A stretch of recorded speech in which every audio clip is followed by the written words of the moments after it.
Wilson! Wilson! Paz do Senhor Jesus! Ó, quão bom e quão suave é que os irmãos vivam em união!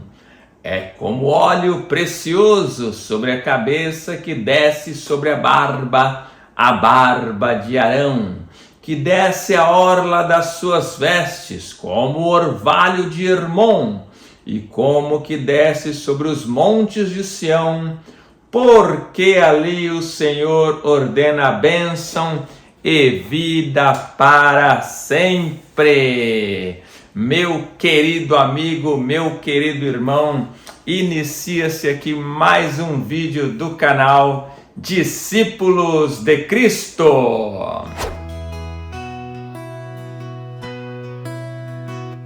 Muito bem, daqui a pouco vocês vão entender essa história de Wilson. Vamos lá? Hoje nós vamos falar sobre uma palavra que tem um significado profundo. Esta palavra na minha e na sua vida. E se nós não estivermos alinhados com o que esta palavra significa, nós vamos ver a nossa bênção bem de longe. Vamos lá. Qual palavra é? A palavra é koinonia. Koinonia quer dizer comunidade, quer dizer viver em comunidade, em união. Por isso que eu li esses salmos. Ali o Senhor ordena grandes bênçãos, quando os irmãos vivem em união. Para não ficar nas minhas palavras apenas, vamos para a leitura bíblica que se encontra em São João, capítulo 13, versículo 35. Diz assim, vamos ler o 34 também. Um novo mandamento vos dou, que vos ameis uns aos outros, como eu amei a vós, que também vós uns aos outros vos amei. 35. Nisto todos conhecerão que sois meus discípulos, se vos amardes uns aos outros. Daí vem a palavra koinonia. Como é que ficam agora os desigrejados nessa história? Como é que ficam aqueles que entendem que podem servir a Deus na sua casa, apenas através de internet, de cultos online? Complicado. A palavra de Deus, ela é precisa. Koinonia, né? Koinonia quer dizer o quê? Comunhão. Nós vivemos em comunhão. Eu falei desse Wilson aqui porque eu lembrei de um filme que passou, que conta a história verídica, inclusive, de um homem que ele naufragou, né? Ele naufragou, a vida dele estava tudo em ordem, ele naufragou, ele era noivo, ele estava prestes a casar, e aí então ele vai se parar numa ilha, né? Ele e o companheiro dele, o companheiro não consegue sobreviver, ele sobrevive por alguns anos nessa ilha, 13 anos ele sobrevive nessa ilha, e quando ele é resgatado, conseguem achar ele nessa ilha deserta, ele é resgatado todo barbudo, parecia um homem da caverna e tudo. Quando ele é resgatado nessa ilha, ele tenta ali retomar a sua vida e ele percebe que muitas coisas mudaram. Inclusive a sua noiva já havia se casado com outro homem, é óbvio, ela achou que ele tinha morrido e já tinha 2 filhos, né? Por que o irmão Reinaldo está dizendo isso? Porque muitas vezes nós vivemos numa ilha. Muitas vezes as pessoas querem viver isoladas numa ilha, né? E a solidão deste homem era tão grande, foi contra a vontade dele, é óbvio, que ele pega ali uma bola, desenha umas carinhas nessa bola, e aí ele cria ali um companheiro imaginário nessa ilha, e ele chama ele de Wilson. Por isso que eu falei, Wilson! Foi exatamente por isso. E ele conversa com esse Wilson, que é um boneco, todo o tempo que ele está nessa ilha e tudo, até que então ele tenta ali se criar uma jangada e sair da ilha, e o boneco, ele leva o boneco junto, o Wilson, e o boneco se perde no mar e ele até chora por causa desse boneco. E muitas vezes nas nossas vidas nós vemos pessoas querendo viver isoladas e querendo desfrutar as bênçãos de Deus. Este homem, esse náufrago, ele não tinha opção. Ele naufragou, ficou numa ilha por 13 anos, passaram-se 13 anos da vida dele, ele foi encontrado ali. Mas muitos outros, não. Muitas outras pessoas, muitos até que se dizem discípulos de Cristo, eles se isolam, eles criam uma ilha emocional neles, né? Ele cria um campo de força neles, que ninguém mais consegue falar com essa pessoa. E aí tudo que o que ele decide que está certo e que está errado é por sua conta própria. Como que isso vai dar certo, né? Olha lá, vamos para outro texto? Atos, capítulo 2, versículo 42. Olha o que diz Atos 2, 42. E perseveravam na doutrina dos apóstolos e na comunhão, koinonia, koinonia quer dizer comunhão, e na comunhão e no partir do pão e nas orações. Então nós temos que fazer estas coisas juntos. O que quer dizer essa comunhão, partir do pão? É a Santa Ceia do Senhor. Nós temos que estar juntos, a comunhão, nas orações. Quer dizer essas orações? São os cultos, onde nós temos que estar juntos, porque ali o Senhor ordena a bênção. Onde há união, o Senhor ordena grandes bênçãos, né? Eu estou me lembrando agora de um filósofo grego chamado Epiteto. Epiteto, ele não deixou nenhuma grande obra escrita assim, ele era muito influenciado por Sócrates, mas o Epiteto, ele deixa uma frase, e essa frase é profunda, que o Epiteto diz. A frase que o Epiteto diz é o seguinte: é impossível você ensinar algo para alguém que julga já conhecedor do assunto. É impossível.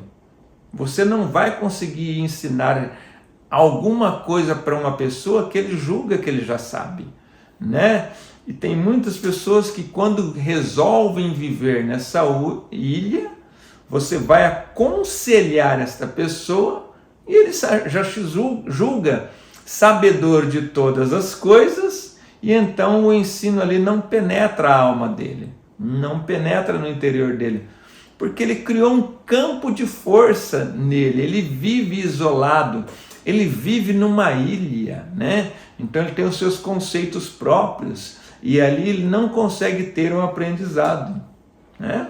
Olha só o que diz a palavra de Deus lá em Provérbios, no capítulo 16, Provérbios, capítulo 16 e o versículo 18. Olha o que diz a palavra de Deus, olha que profundidade isso, meus irmãos. Provérbios, capítulo 16, versículo 18. A soberba precede a ruína, e a altivez do espírito precede a queda.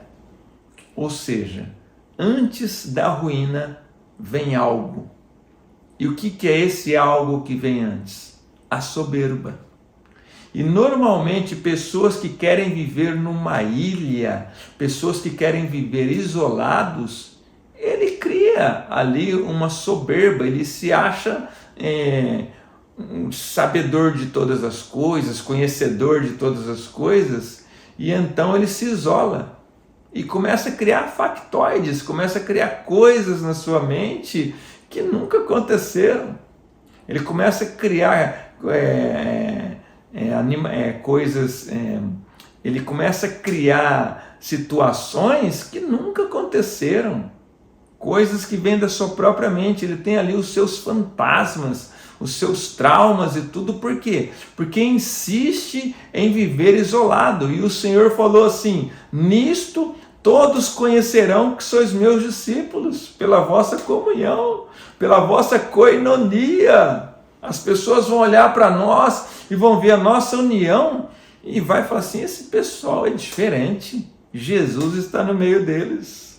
Então, meus queridos, essa reflexão nós temos que fazer ela todo dia. Tá?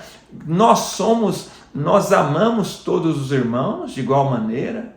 Nós temos essa comunhão profunda com os nossos irmãos. Precisamos meditar nisso, porque nesse lugar Deus ordena grandes bênçãos. Tá? Olha só que coisa interessante. Antes de eu falar dessa coisa interessante, vamos lá para Provérbios 18, 12. Olha o que diz em Provérbios 18, capítulo 18 e o versículo 12. Olha só o que vai dizer para nós a palavra de Deus. Provérbios 18, 12. O coração do homem se exalta antes de ser abatido.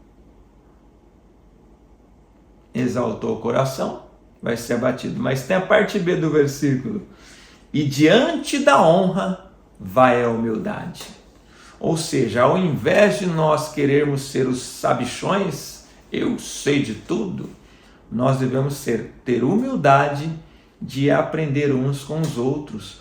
Nós temos que considerar os nossos irmãos superiores a nós mesmos. Eu aprendo na igreja em todos os cultos.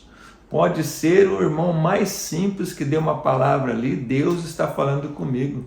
Nas nossas consagrações que nós fazemos nos feriados, que nós passamos a parte da manhã orando, eu aprendo com a simplicidade dos irmãos ali. Eu aprendo. Nós temos que entender que o Espírito Santo opera na vida dos nossos irmãos e nós temos que aprender uns com os outros. É assim que o Senhor Jesus nos orienta. Nós não podemos ser uma ilha fechada em nós mesmos, tá? Quando Cabral chega no Brasil, em 1500, que ele então descobre o Brasil, Cabral ele sai de Portugal lá com 1.500 homens em 13 navios. E chegam ali na Bahia, tinha que ser na Bahia, né? Que lugar abençoado é a Bahia. Ele chega ali na Bahia, encosta ali os seus navios, atraca ali os seus navios com 1.500 homens, né? E aí descobre que já tinha um pessoal aqui, tá? Descobre. Você que está pensando aí como que esse pessoal vem aqui, tem boas explicações, viu? Fica tranquilo que em outro momento nós vamos falar sobre isso. Hoje não é o dia. Se eu esquecer, me cobrem, tá bom? Mas aí, olha só que interessante. Cabral chega nesse lugar enorme, descobre esse lugar enorme, e aí os estudiosos dizem que existia no Brasil aproximadamente 3 milhões de índios. Olha só. Cabral chega com 1.500 homens e domina 3 milhões de índios. Sabe por quê? Embora fosse tanta gente assim, eles eram divididos em várias tribos, em várias etnias, em vários idiomas. Eles não tinham nenhum alfabeto organizado, porque eles viviam se degladiando, se devorando. Tinham tribos que eram canibais, né? Eles tinham culturas terríveis, porque eles viviam em competição. Se esse pessoal tivesse a brilhante ideia de viver em koinonia, em comunhão, Cabral ia chegar aqui e ia dar um cavalo de pau no seu navio e vamos embora daqui que tem um povo ali mais forte que nós. Mas não foi o que aconteceu. Os portugueses eram um povo mais evoluído do que os indígenas, e aí começaram a trocar, né? Começaram a explorar essa terra, que até era direito deles, porque eles vieram com um navio, mas não vão entrar nesses méritos agora não, né? Isso aí vão deixar para outro dia. Mas o que acontece? 3 milhões de pessoas foram dominadas por 1.500 marinheiros. Sabe por quê?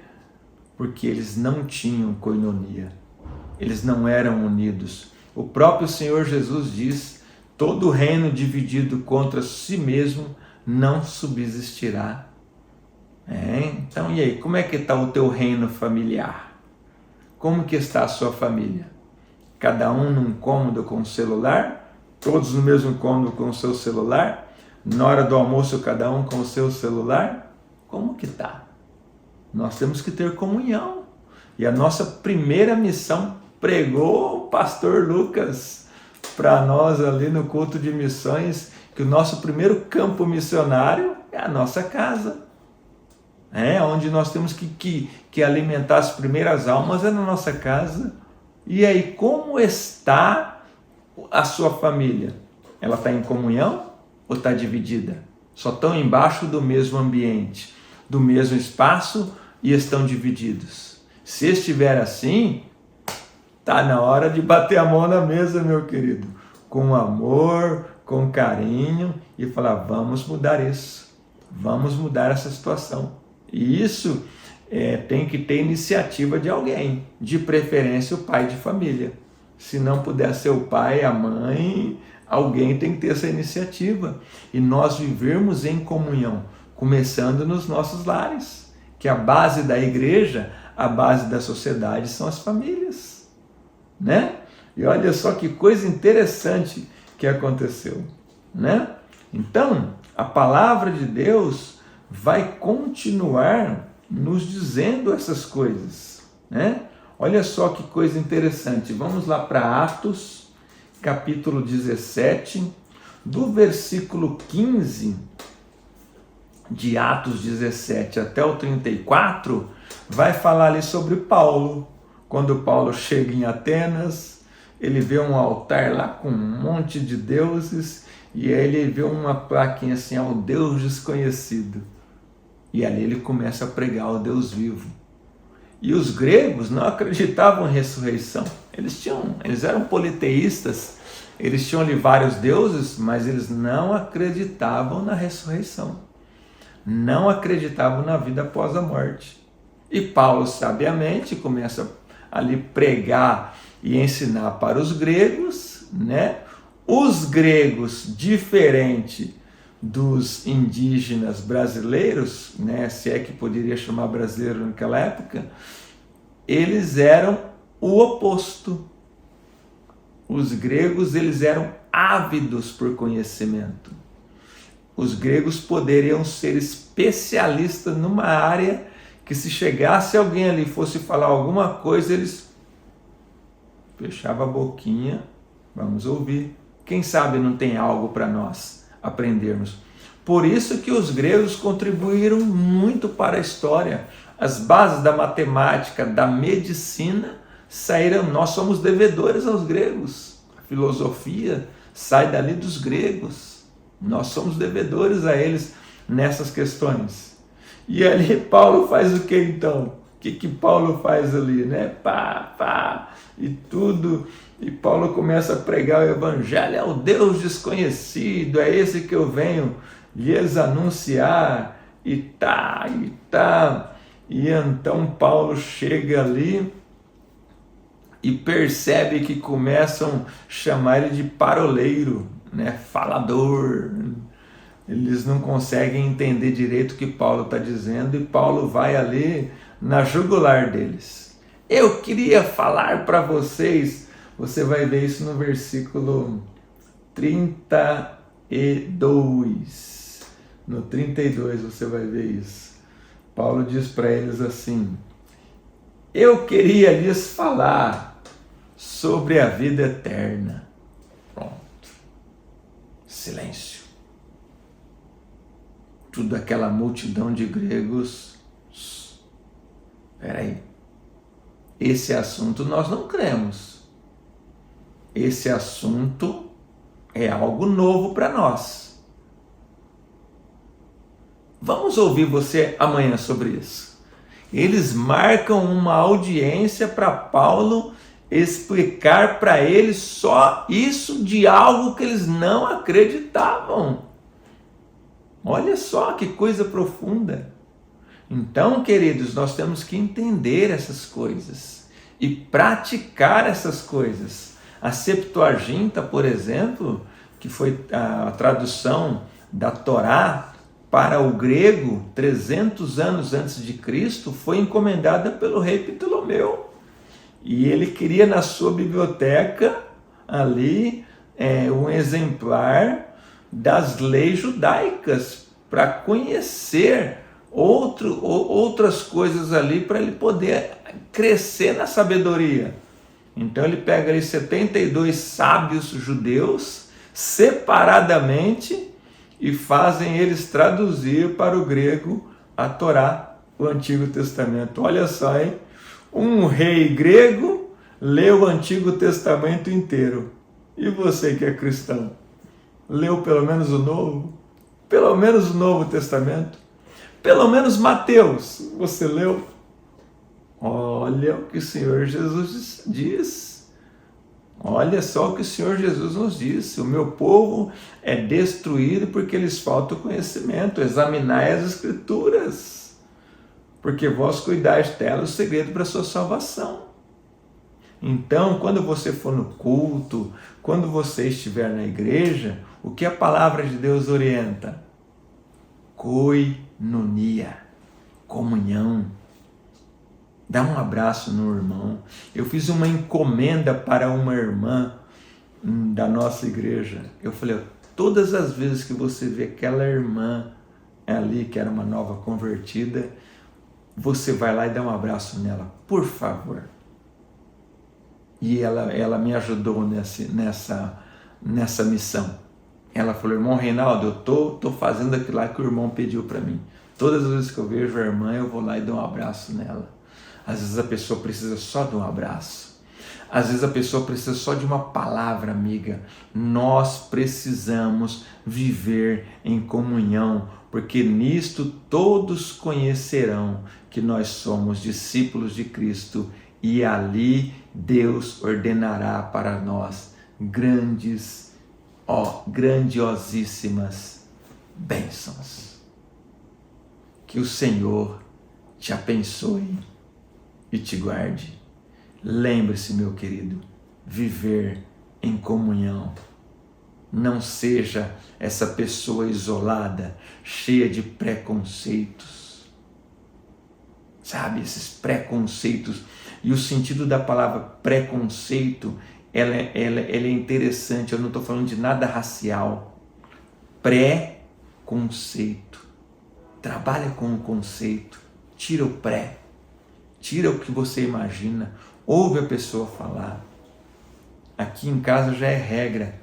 Sempre que alguém vem falar alguma situação e tudo, eu pergunto, você ouviu os dois lados?